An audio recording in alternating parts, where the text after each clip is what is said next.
Like, let's take a look at the Grayzone website. I haven't checked it in a while, but most of like the Grayzone's, like at least I'd say 20-30% of the Grayzone's stuff is just like looking at like completely publicly available documents and linking that like, you know, reveal people's finances, where they're coming from and stuff like that. So it's like, well, you know, the Grayzone has a pretty big team, right? They have like at least 5 full-time journalists and at least like 10, 15 more who are associated and are clearly getting paid by them to some degree. You look at their Patreon. Like, supposedly they are funded entirely by their Patreon, right? 838 patrons. Let's say that the average is like $15 maybe. Yeah, you know, there's not really anything extra that you get.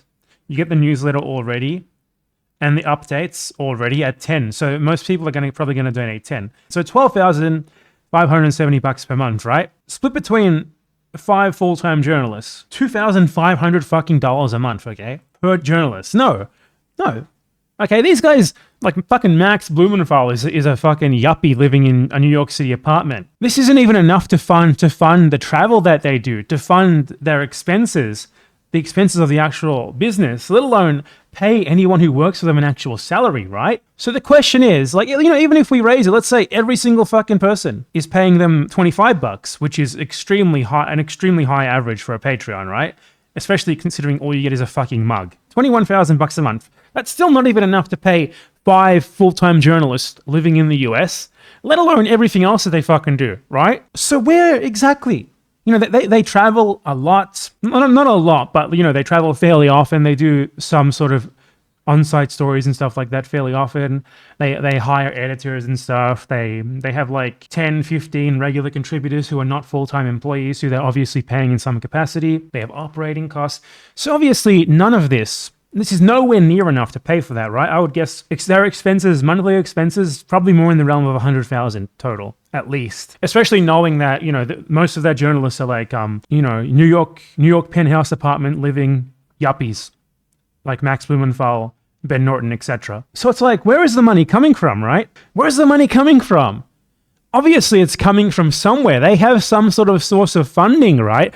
But it's kind of weird that they do not actually reveal where this funding comes from when their entire thing is to scrutinize the funding sources of others. Isn't that kind of fucking weird? So where is the money coming from? Well, if I was to guess, it's pretty much Russian state funding. Obviously.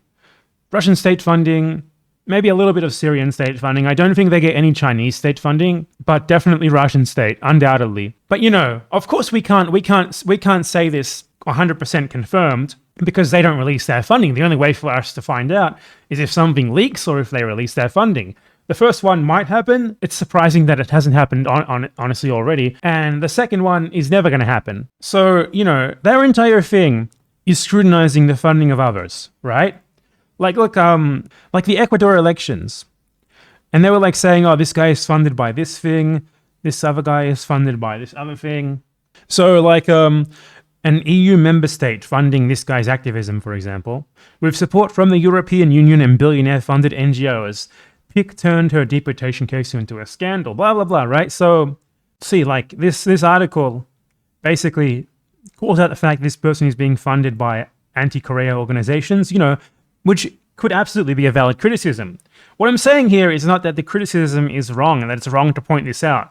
What I'm saying here is that when your bread and butter is making these sorts of allegations, shouldn't you kind of be transparent with your own finances?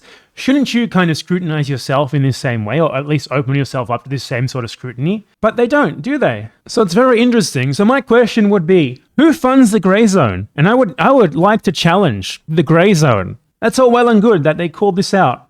But how about they release their own funding? How about the business, the Grayzone, release their receipts, their accounting receipts, and in an opaque way that shows, you know, the original source of the funding that they get, because they are clearly not just funded by donations. Their expenses are far beyond the realm of any sort of reasonable expectations of donations they would receive. Max Blumenthal, Ben Norton, all those other Grayzoneites. Where does your money come from?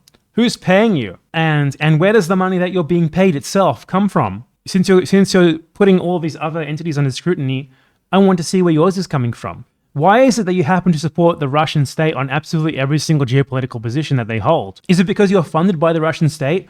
I would like you to disprove me. I would like you to prove me wrong and show me that you receive absolutely zero funding from anything remotely related to the Russian state, or anyone whose interests align with the Russian state. Any sort of billionaire foundations whose geopolitical agenda aligns with Russia.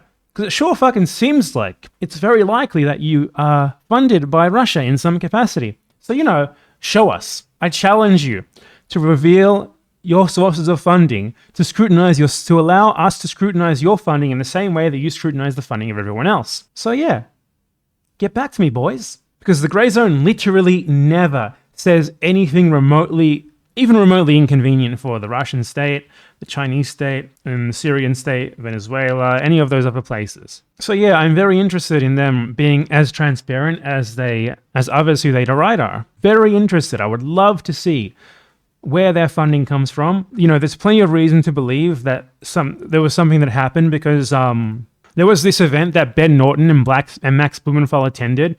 Because Max Blumenthal and Ben Norton used to be very critical of, for example, Assad and the Russian state.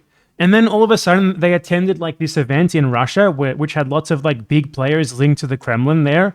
And all of a sudden, overnight, their opinions changed. They opened an entire website all of a sudden, right? The Grayzone just pops up out of nowhere. And people like Ben Norton and Max Blumenthal have just completely changed their opinions from what they were saying just a year earlier to happen to align with the geopolitical positions of Russia, right? It's such a huge coincidence, right? It is possible that it's a coincidence, sure.